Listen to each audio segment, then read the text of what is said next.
seus discípulos disseram: Mas isso é muito duro. Quem poderá admitir uma coisa dessas? Jesus sabia que seus discípulos estavam criticando o que ele havia dito. Por isso, perguntou-lhes: Isso escandaliza vocês?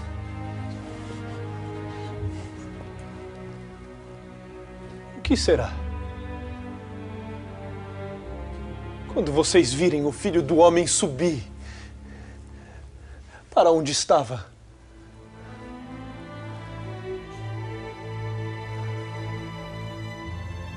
o Espírito vivifica, a carne de nada serve.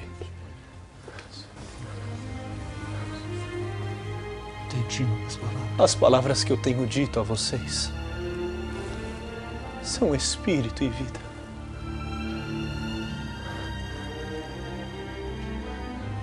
Mas há alguns entre vocês que não creem. Pois desde o princípio, Jesus sabia quais eram aqueles que não acreditavam e quem seria o traidor. Ninguém pode vir a mim se pelo meu Pai não for concedido. A partir desse momento, muitos discípulos voltaram atrás e não andavam mais com Jesus. Eles ficaram escandalizados. Para onde eles foram embora? Mas como isso? Como eles sigam? Por que eles abandonaram? Nós estamos aqui, nós vamos até o final. E eles não morrem. Pedro, faz alguma coisa.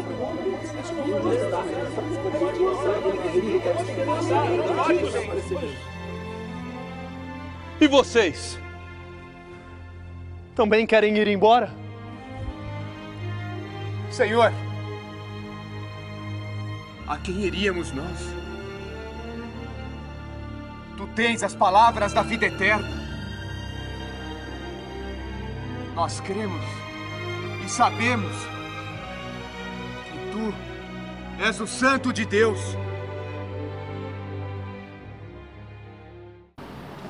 Nós celebramos neste domingo a solenidade da Assunção de Nossa Senhora, mas já dissemos em outras escolas que quando algumas solenidades caem em dia de semana, como por exemplo o dia da Assunção de Nossa Senhora, é o dia 15 de agosto.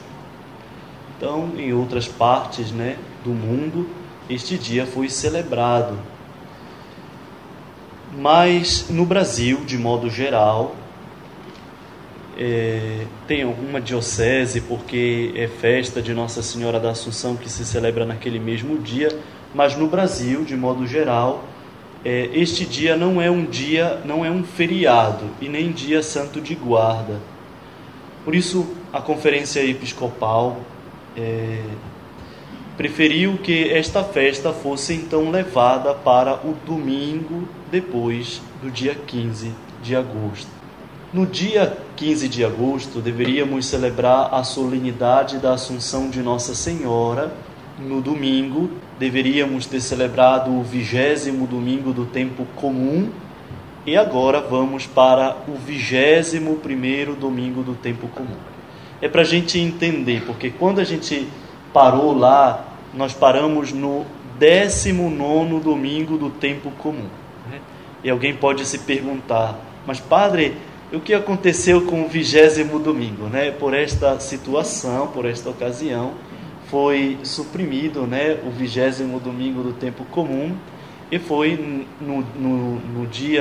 neste dia foi celebrado a solenidade da Assunção de Nossa Senhora. Nós paramos lá no 19º, o 20º domingo, que foi celebrada a solenidade da Assunção de Maria, e agora o 21º domingo do tempo comum. Isto porque nós devemos lembrar dos 2 domingos atrás 2, 3 domingos atrás, onde nós começamos a ler, a entrar dentro do capítulo 6 do Evangelho de São João. E agora vamos retornar a este capítulo e estamos agora na conclusão deste capítulo 6 do Evangelho de São João. Já sabemos que tudo isto acontece num dia de milagre, da multiplicação, do sinal da multiplicação dos pães, e que depois todo o discurso que temos escutado acontece no dia seguinte na sinagoga de Cafarnaum. Então é bom lembrar que nós ainda estamos em Cafarnaum. Lembra que depois da multiplicação dos pães, Jesus e os discípulos pegaram um barco e foram para Cafarnaum. E é lá na sinagoga de Cafarnaum que começa o discurso. Lembra que quando o povo chegou, dizendo: mestre, quando tu chegou aqui? Faz muito tempo, Estávamos te procurando. E aí Jesus diz: vocês não estão me procurando por causa do sinal, porque viste o sinal, mas porque comestes do pão e vos saciastes. Então continua daí todo o discurso a respeito do capítulo 6 do Evangelho de São João, que fala do pão, do pão que foi dado como sinal para mostrar quem é o verdadeiro pão. Já falamos a respeito dos sinais.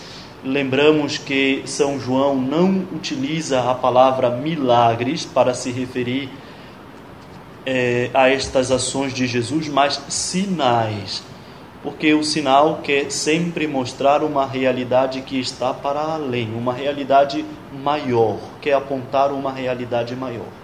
E já vimos, nos outros sinais de Jesus, nas bodas de Caná, também aqui na multiplicação dos pães, que aquele sinal de transformar a água em vinho, ou o sinal de multiplicar os pães, quer apenas mostrar, apontar para Jesus, que traz uma realidade nova. Ele mesmo é o pão verdadeiro descido do céu, que alimenta o homem. Por isso o sinal. Não parar diante do sinal, mas ver que o sinal nos leva para uma realidade mais profunda, maior. Esconde uma outra realidade.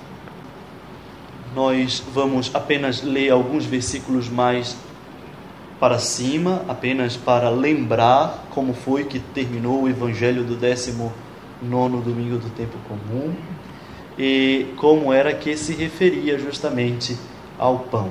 Vocês estão lembrados? Os judeus, 41.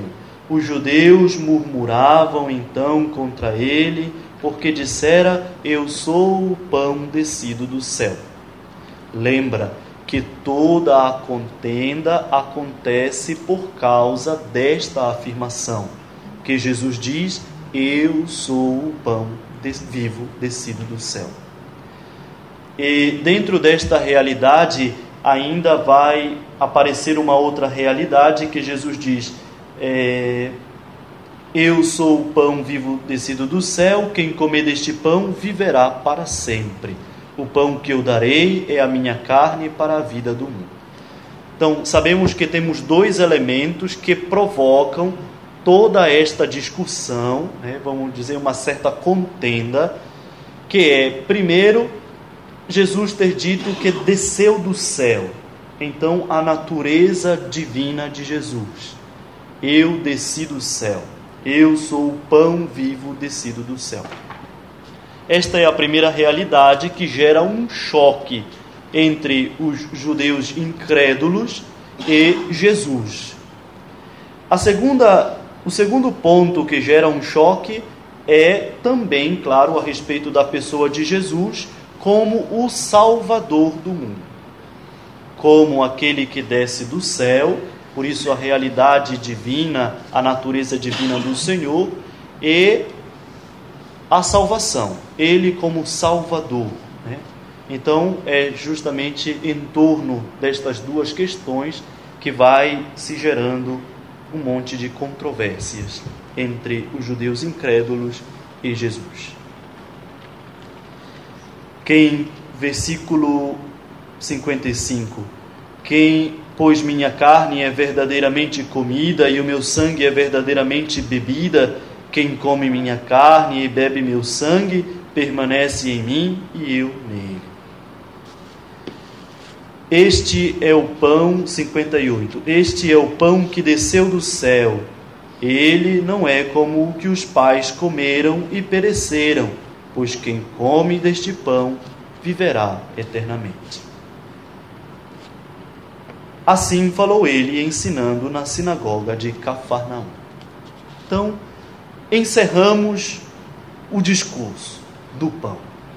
Jesus falou, disse que era o pão descido do céu, que é o pão que dá a vida ao mundo, que este pão é a sua carne entregue para a vida do mundo. E aqui se encerra o discurso na sinagoga. São poucos versículos, é uma perícope. Por isso temos a oportunidade de ler novamente, sempre lembrando que do discurso que nós estamos lendo agora são as reações diante do discurso de Jesus. Depois de ele ter dito, afirmado, eu sou o pão vivo descido do céu, e ter afirmado que a sua carne dá vida ao mundo. Então, as reações, né? E aqui a gente pode perceber as reações que já durante o discurso vinham acontecendo, a reação da multidão, a reação dos judeus, a reação dos mestres, daqueles que estavam mais aí, entendidos. E depois vemos que também entra na roda a reação dos discípulos. E depois temos também a reação dos 12. Por isso é bom não confundir os discípulos com todo mundo numa panela só, tá? Tem os discípulos e os 12. Então vamos separar bem entre os discípulos e os apóstolos, não os 12. Então, cada grupo tem uma reação diante das afirmações de Jesus. Bom, sabendo um pouco, já lembrando um pouco daquilo que o Senhor nos disse, nós vamos ler novamente esta passagem, nos colocando diante dela e nos questionando qual é a nossa reação também diante destas afirmações do Senhor. Como dissemos, estamos no final do discurso do capítulo 6, que fala do pão, da multiplicação do pão. E seria interessante lembrarmos como é que inicia este capítulo. Nós vimos que este capítulo inicia Jesus diante de uma grande multidão. Nós lembramos que acontece a multiplicação dos pães. É um dia extremamente fantástico. É um super dia para os discípulos, para a multidão, para todo mundo. É um dia feliz, é um dia de grande contentamento, é um dia de satisfação. Certamente não poderia haver um outro dia melhor, mais bonito que tenham vivido do que este dia. Cheios de alegria, cheios de confiança, de tanta confiança que ao final queriam fazer de Jesus rei. É só lembrar ou ler o versículo 14, quando Jesus, quando o evangelista João anota que Jesus, ao perceber que queriam fazê-lo rei, saiu escondido deles. Não? É um dia de muitos frutos, grande alegria, de grande empolgação. Está todo mundo empolgado. É agora, né? É agora, vamos fazê-lo rei, é agora que vai mudar a nossa realidade, é agora que vai mudar esta situação. Estamos felizes. Bom, no dia seguinte, eles encontram Jesus lá em Cafarnaum, quando Jesus sai com os discípulos no dia seguinte, anota o evangelista João, no versículo 22, no dia seguinte, a multidão permanecera no outro lado do mar e percebeu que havia um barco aí, percebeu que Jesus tinha ido, e depois eles foram para o outro lado, Cafarnaum. Encontraram Jesus lá nesta sinagoga, e lá começa todo o discurso a respeito do pão. É o dia seguinte. Mas esse dia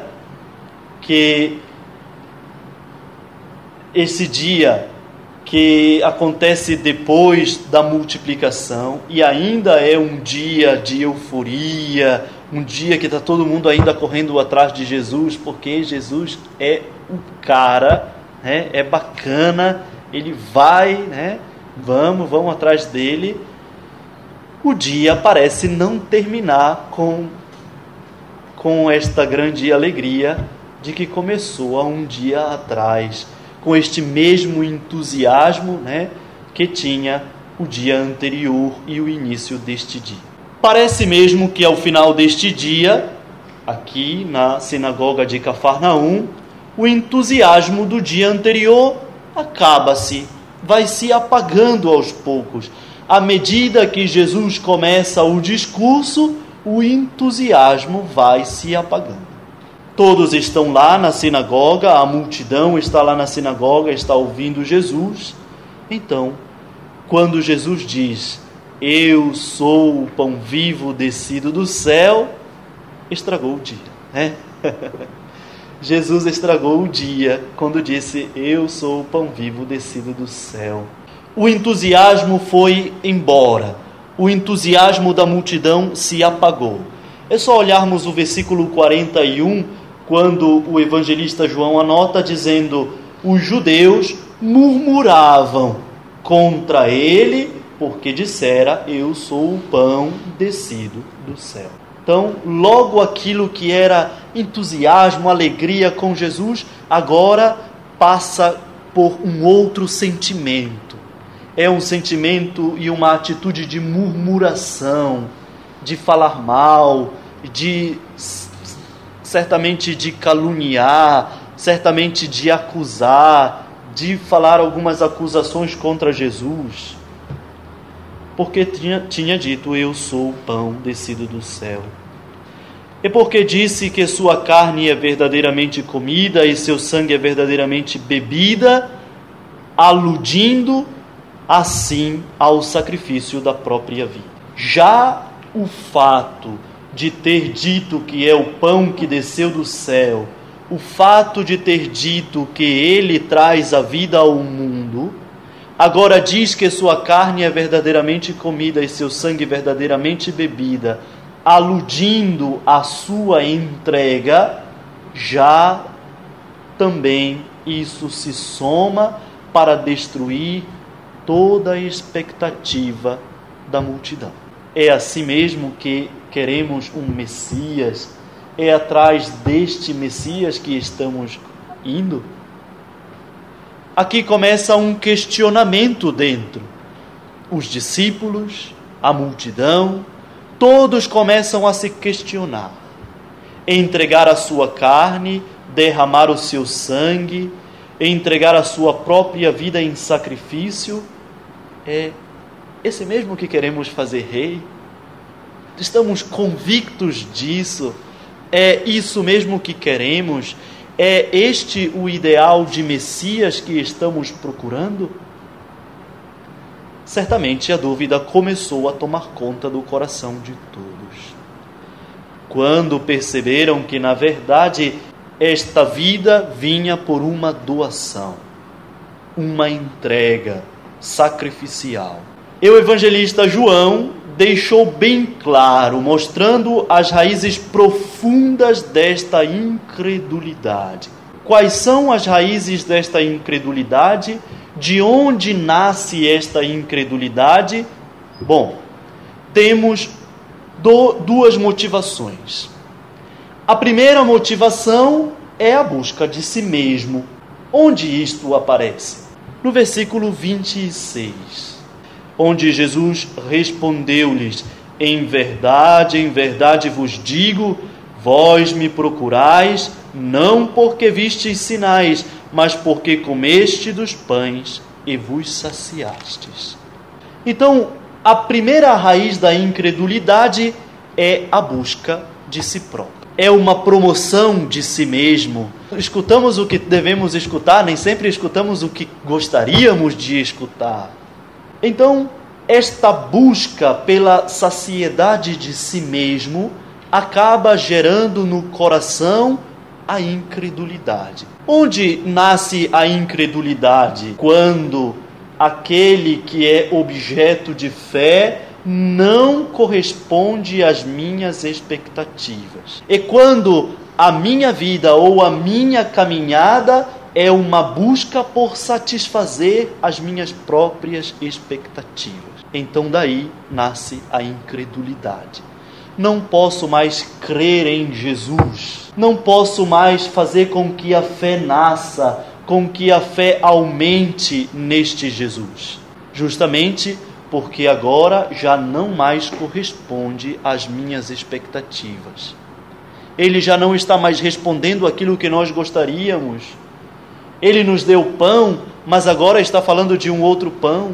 Ele está falando agora que é a sua carne, que é o seu sangue. Não, não é esse pão que queremos. Não é desse pão que estamos atrás. Ele disse que pode nos dar a vida, mas nos dará a vida entregando o seu corpo e derramando o seu sangue como sacrifício para a nossa salvação. Não, mas não é desse Messias que estamos atrás. É um outro Messias que corresponde às nossas expectativas. Não aquele que vai entregar a sua vida. Ele vai sim dar a vida para nós, mas tirando a vida de outros, do império, do poder, da opressão, do poder opressor, mas parece que diante deles esse Jesus já não começa a corresponder bem. Onde nasce a incredulidade também em nós discípulos? Nós temos que ter cuidado, porque devemos ter esta astúcia de perceber que quando a incredulidade invade o nosso coração, é sinal de que estamos buscando a nós mesmos. E ao nos deparar com um Cristo totalmente diferente, isto nos decepciona, isso nos entristece. Numa busca onde eu estou sempre atrás de ter algo a meu benefício, seja saúde, porque estou com uma doença, um problema, alguma coisa, não encontrando a solução magicamente em Cristo, isto me decepciona extremamente. Me faz até as tantas vezes não mais rezar, não mais acreditar em Deus. Seja verdadeiro com você. Olhe, perceba quantas vezes a incredulidade bateu na porta do nosso coração simplesmente porque não foram satisfeitos os nossos desejos. E aí há um momento, né, graças a Deus, não um momento muito longo, nem um momento eterno, né, mas deixamos de acreditar no Senhor. Até nos questionamos da sua existência, que passando por uma situação tão difícil, esse Senhor que opera tantos milagres, que todos falam, que não me tira desta situação, bom, será mesmo que existe então? A raiz da incredulidade pode ser a busca por nós mesmos. E se a incredulidade bate ao nosso coração, devemos sempre nos questionar. Olha, acender a luz alerta, não? Amarela. Será que não estou buscando a mim mesmo? Será que não estou buscando as minhas próprias satisfações? A incredulidade de todos nasceu daqui. Estavam em busca não porque viram sinais, mas porque queriam satisfazer a si mesmos. E quando viram que Jesus não daria mais pão, mas que se oferecia como o pão, bom, não é esse pão que estamos atrás, desculpa Jesus, sabe, agora vamos embora, temos que ir, tchau para você, né? A segunda raiz da incredulidade é o desapontamento em face da encarnação. Eu desci do céu. Ao constatar esta realidade de Deus que se faz um de nós, de Deus que se faz carne, Deus que se encarna, também aí começa a nascer a incredulidade. Não podemos acreditar num Deus porque nós buscamos um Deus totalmente diferente. É um Deus poderoso, um Deus que em nada se assemelha aos homens, é um Deus distante, mas é um Deus mágico. Por isso, também o fato de Jesus ter dito, eu desci do céu, eu, como Deus, me encarnei, gera esta incredulidade dentro do coração, que nasce sempre destas duas raízes, São as duas raízes que sustentam a incredulidade. A busca de si próprio e o desapontamento em face da encarnação. Bom, se você perguntar a alguém que não acredita em Deus, você vai perceber, claro, logicamente, você não vai perceber de cara, mas se você conversar, olhar, e tudo, você vai perceber que estas duas raízes sustentam esta árvore da incredulidade, a busca por si mesmo e o desapontamento em face à encarnação. Se você conversa, por exemplo, com um ateu, ele sempre vai lhe fazer uma pergunta: se Deus existe, por que existe a fome no mundo? Se Deus existe, por que existe o mal no mundo? Se Deus existe, por que existe a violência? Se Deus existe, por que existe a morte? E aí dá para perceber como então a busca de si próprio, da satisfação de si próprio, e não aceitar que Deus tenha se feito um de nós, tenha se encarnado, é sempre a raiz que sustenta, as duas raízes que sustentam a incredulidade.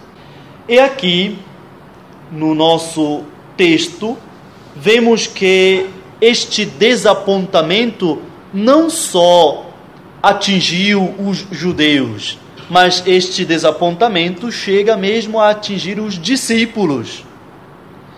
Não se limita aos judeus, mas agora envolve os próprios discípulos. O texto que nós lemos começava dizendo: muitos de seus discípulos, ouvindo, disseram, essa palavra é dura, quem pode escutá-la? E Jesus diz, compreendendo que seus discípulos murmuravam. Lembra que os judeus murmuravam no versículo 41? Agora não só mais os judeus, agora os discípulos também murmuram. O discurso de Jesus é difícil de acatar, é duro demais, diz o trecho. Essa palavra é dura. Como é possível entendê-lo e dar-lhe crédito? O significado do verbo, o verbo akoen, não é um significado único, Por isso, nas interpretações, a gente tem que ir passeando por meio de um e de outro, porque não tem um único significado, mas um significado duplo. Aqui diz, quem pode escutá-la? O verbo é akoen, escutar. E significa escutar, no sentido de compreender, mas também significa aceitar, obedecer, aderir. É como se estivesse dizendo, essa palavra é dura, quem pode aceitá-la? Esta palavra é dura, quem pode obedecê-la? Ou esta palavra é dura demais, quem pode aderir a ela? Na realidade, nós podemos achar que eles não compreenderam bem o discurso, não? Por esta frase, essa palavra é dura, quem pode compreendê-la ou quem pode aderir a ela, quem pode aceitá-la, quem pode compreendê-la, pode parecer para nós que foi um discurso esquisito, estranho, e ninguém entendeu. Todo mundo ficou aí com cara de tacho, olhando para Jesus, dizendo, bom, o que foi que falou Jesus? A gente não entendeu. Não é neste sentido de quem pode compreendê-la, mas mesmo no sentido de que quem pode aceitar isto que você falou. Não no sentido de não entendi. Pode repetir para mim de novo o que foi que você falou? Não, eles entenderam o que Jesus falou. Mas o problema está em aceitar. Esta palavra é dura. Quem pode aceitá-la? É difícil demais. Quem pode aceitá-la? Quem pode aderir? Quem pode obedecer a esta palavra? De fato, os discípulos, na realidade, compreenderam bem o discurso de Jesus. Eles entenderam o que Jesus estava dizendo. É justamente por causa disto, porque entenderam o que Jesus estava dizendo e entenderam tão bem que não queriam ter ouvido. Os discípulos entenderam. Os discípulos e os judeus entenderam. E o problema está que eles entenderam mesmo. Entenderam tão bem que agora são colocados diante de uma escolha. Eles preferiam não ter escutado esta palavra. E aí assim não teriam se comprometido. Por quê? Porque é um discurso que põe em crise a sua mentalidade. E normalmente as palavras de Jesus são palavras que nos colocam em crise. Às vezes nós compreendemos o Evangelho, lemos o Evangelho, ouvimos o Evangelho, compreendemos o que o Evangelho quer, o que está nos pedindo, mas no fundo do nosso coração a gente acaba dizendo: mas quem é que pode viver isso, Padre? Quem é que pode praticar isso, né? Às vezes a gente lê o Evangelho e diz assim: mas meu Deus do céu, mas quem é que pode fazer isso? Quem é que pode viver isso, né? Porque de fato o Evangelho sempre nos coloca em crise. As palavras de Jesus sempre nos colocam em crise, porque as palavras de Jesus se opõem à nossa mentalidade. Aquilo que nós estamos pensando, aquilo que nós gostaríamos, aquilo que nos é mais cômodo. Sempre o Evangelho vem e dá uma alfinetada dizendo, né? E a gente se incomoda um pouco, né? A palavra de Jesus sempre nos coloca em crise. Então, quem pode escutá-la? Jesus, compreendendo que eles estavam murmurando por causa disso, por causa desta adesão, porque foram colocados diante de uma escolha, e também pela adesão que deve ser feita a Cristo, Jesus pergunta: isto vos escandaliza? E quando virdes o Filho do Homem subir onde estava antes? Bom, antes de nós prosseguirmos, temos que perceber que a partir do versículo 62, agora para frente, Jesus oferece a chave que nos ajuda a vencer esta dificuldade da incredulidade. E esta chave possui 3 elementos.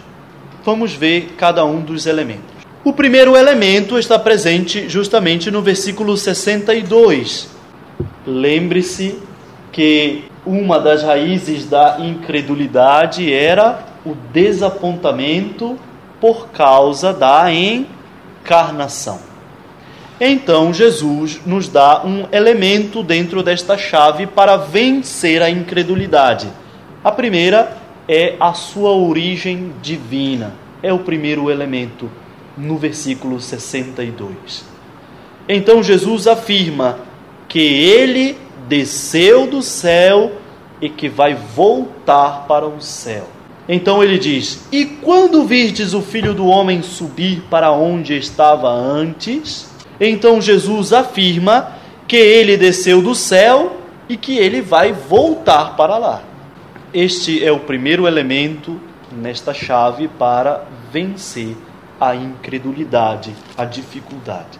O segundo elemento é que as palavras de Jesus, as suas palavras, só podem ser compreendidas através da ação do Espírito Santo. Pois o homem é sem poder. Diz Jesus no versículo 63, a carne para nada serve. A carne não adianta de nada. É só a presença do Espírito Santo de Deus que pode fazer no homem um trabalho de renascer. É só o Espírito Santo que pode fazer renascer o homem.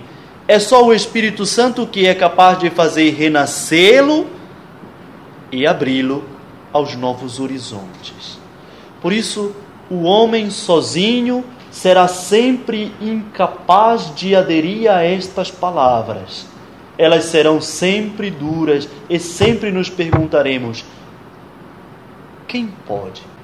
E nós devemos lembrar então que todas as vezes que surgir este questionamento ao lermos o Evangelho, ao nos deparar com as palavras de Jesus, devemos lembrar: eu, com a ação do Espírito, posso. Eu sozinho não posso nada. De fato, não podemos. Eu, por mim mesmo, não posso. Eu, por minhas vontades, não posso. Eu, por minhas forças, não posso. Eu, pela minha inteligência, não posso. É o Espírito em mim que é capaz de me fazer renascer e é capaz de me abrir para acolher esta realidade. O próprio Senhor Jesus já disse, né? Sem mim nada podeis fazer. A carne não adianta de nada, né? Quem pensa que vai vencer as dificuldades da fé simplesmente pela sua razão, não chegará a lugar nenhum. Qual é um problema dos incrédulos? Qual é o problema dos ateus? Das pessoas que não acreditam? É que elas começam uma discussão a partir de uma realidade incapaz de fazê-las compreender. Elas partem de si mesmas, partem da sua ideia, dos seus pensamentos, das suas convicções. Mas um homem de fé sabe que só pode compreender e acolher, aderir à palavra de Deus, a estas palavras de Jesus, por meio da ação do Espírito da fé. Por isso, não adianta discutir, algumas questões de fé simplesmente partindo da razão.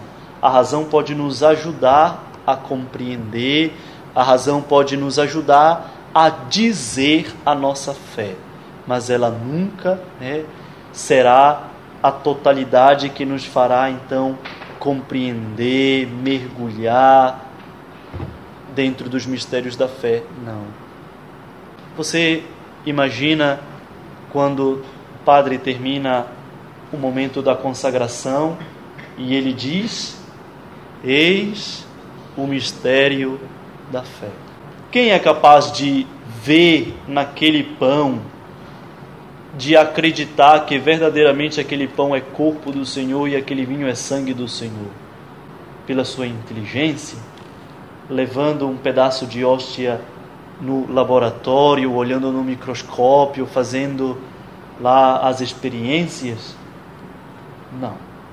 Somente a ação do Espírito que age no coração do homem pode fazê-lo compreender e ver verdadeiramente aquela realidade. Por isso, é o Espírito. Nós podemos ir na primeira carta aos Coríntios, no capítulo 15, versículo 45, que diz: assim está escrito: o primeiro homem, Adão, foi feito alma vivente. O último Adão tornou-se espírito que dá a vida. Primeiro foi feito não o que é espiritual, mas o que é psíquico. O que é espiritual vem depois. O primeiro homem tirado da terra é terrestre. O segundo homem vem do céu. Veja, o primeiro Adão está se referindo a Adão mesmo, Nosso pai, Adão. Foi feito alma vivente. O último Adão, Jesus Cristo, tornou-se espírito que dá vida. Na segunda carta aos Coríntios, no capítulo 3, no versículo 6, São Paulo diz: foi Ele quem nos tornou aptos para sermos ministros de uma aliança nova, não da letra, e sim do Espírito, pois a letra mata, mas o Espírito comunica a vida.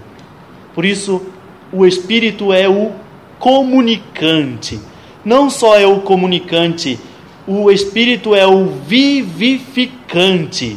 Porque diz Jesus no versículo 63, o Espírito é quem vivifica. O Espírito é o que comunica a vida, é aquele que vivifica. Por isso, é o Espírito quem nos faz superar a dificuldade da incredulidade. O terceiro ponto dentro da chave é a verdadeira causa da incompreensão das suas palavras é a falta de fé. Existe uma incredulidade. E o que é que impede a acolhida desta palavra? A falta de fé. Veja, no versículo 64, Jesus diz: alguns de vós, porém, não creem. Por isso, a verdadeira causa da incompreensão, a verdadeira causa para a não adesão a esta palavra é a falta de fé. Alguns de vós, porém, não creem. Estas palavras de Jesus resultam numa debandada dos discípulos. Muitos vão embora. No versículo 66 diz: a partir daí, muitos dos seus discípulos voltaram atrás e não andavam mais com ele. Jesus se manifesta progressivamente, e esta progressiva manifestação é simultaneamente uma tentação para a fé e uma ocasião para um aprofundamento e uma purificação. Então, aos poucos, Jesus vai se revelando. Só que o fato de Jesus se mostrar, ou mostrar quem verdadeiramente ele é uma tentação, pode ser uma tentação para a fé, uma provação, e ao mesmo tempo pode ser um aprofundamento e uma purificação da fé. A tentação se expressa onde? Nos discípulos que abandonam, voltam atrás e não andam mais com ele. A purificação da fé se demonstra onde? Nos 12, que permanecem, mas a partir daquele momento têm uma fé mais convicta, mais purificada, uma fé mais aprofundada. Não queriam mais andar com Jesus. Então, Jesus disse aos 12, não quereis também vós partir? Querem ir? Pode ir. Jesus não obriga ninguém a esta adesão. Jesus deixa sempre muito livre. A adesão deve partir de uma liberdade. Vocês querem ir embora também? Podem ir. Mas também Jesus, indagando os discípulos, coloca-os diante daquilo que os judeus não conseguiram fazer, coloca os discípulos diante de uma, vamos dizer assim, Jesus coloca os discípulos entre a cruz e a espada. Vocês agora vão ter que fazer a adesão de vocês. Ou aderem, ou não. Mas eis o momento. Vocês querem não aderir? Podem ir embora com eles. Então, quando Jesus pergunta, vocês querem ir também? Podem ir. Jesus está obrigando os discípulos, de uma certa maneira, a responder. Bora, agora é com vocês. Vocês querem ir ou querem ficar? Dependerá de vocês. Então Jesus obriga os discípulos, de certo modo, a tomar uma posição.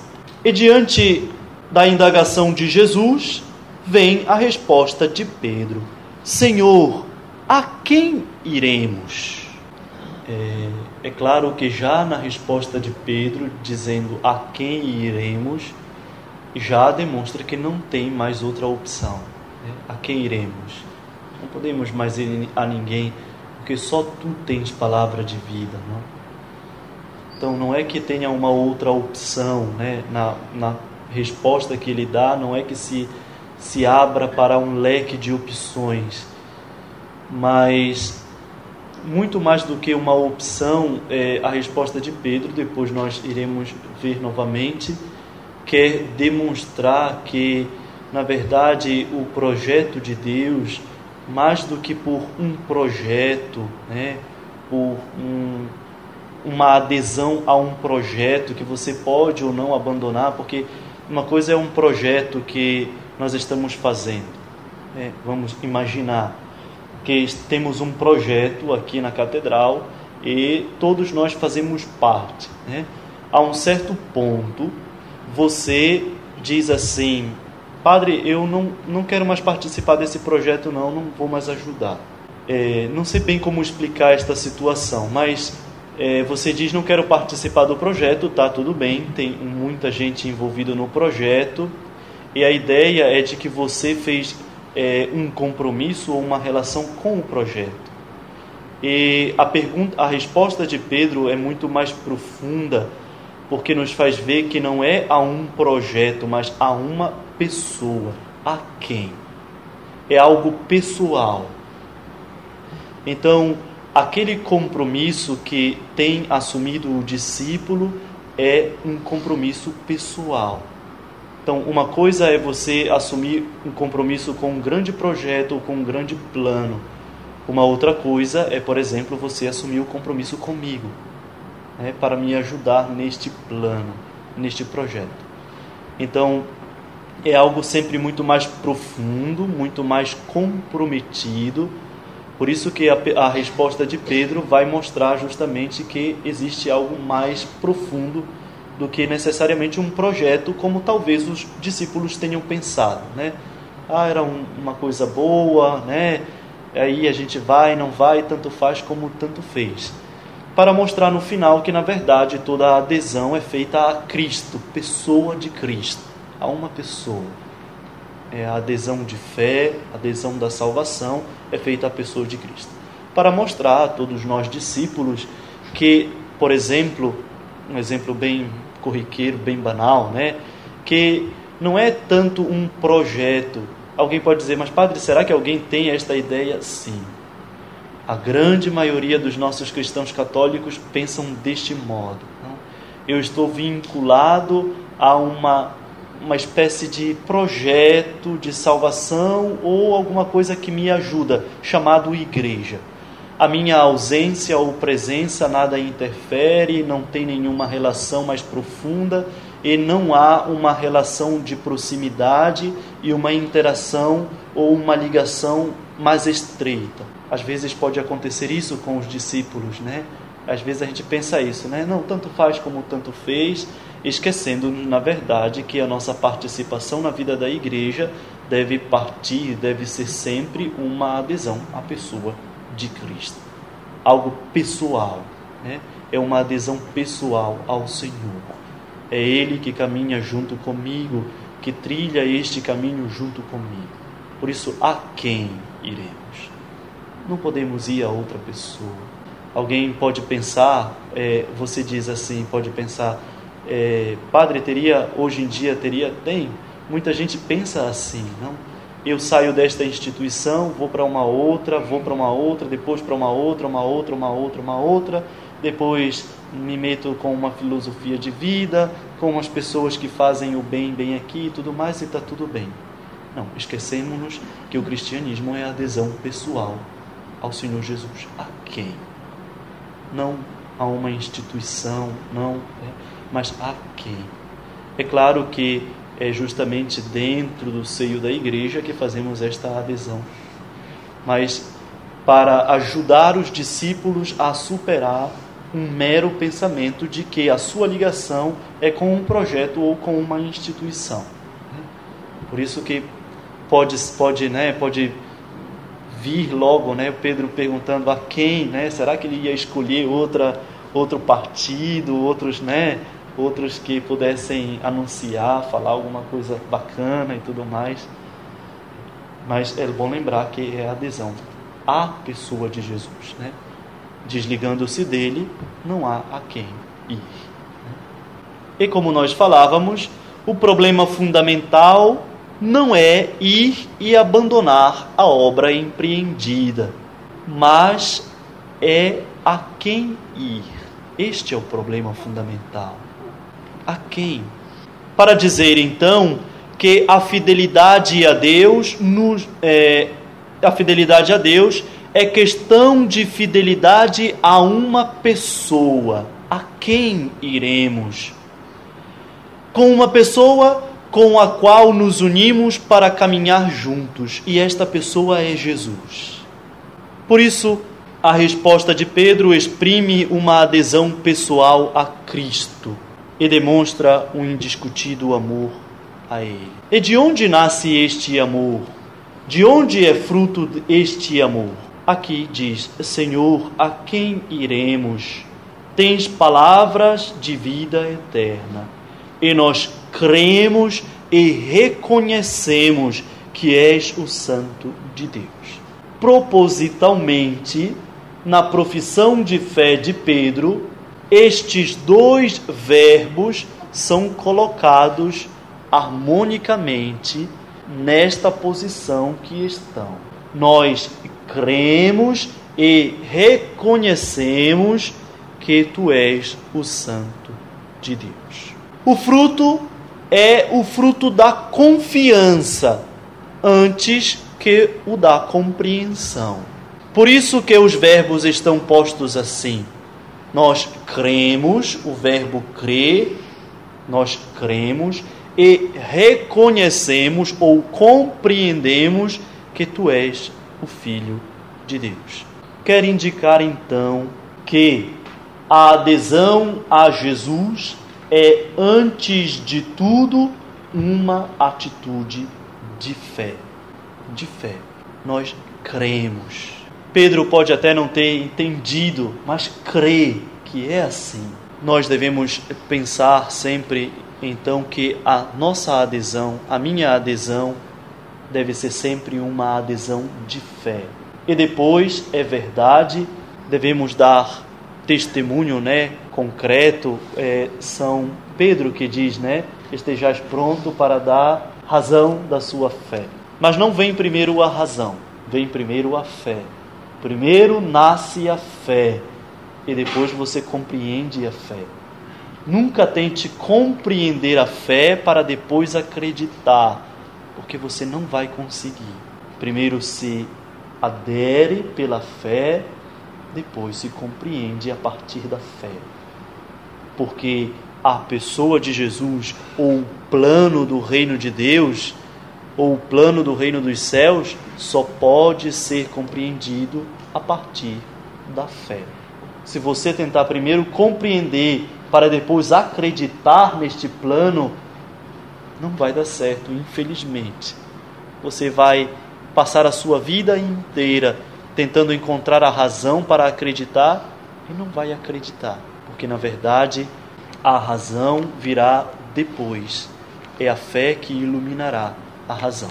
Para Pedro, Jesus é o único Salvador, capaz de oferecer ao homem palavras de vida. Ele é o Santo, aquele que escapa aos nossos esquemas porque vem de Deus.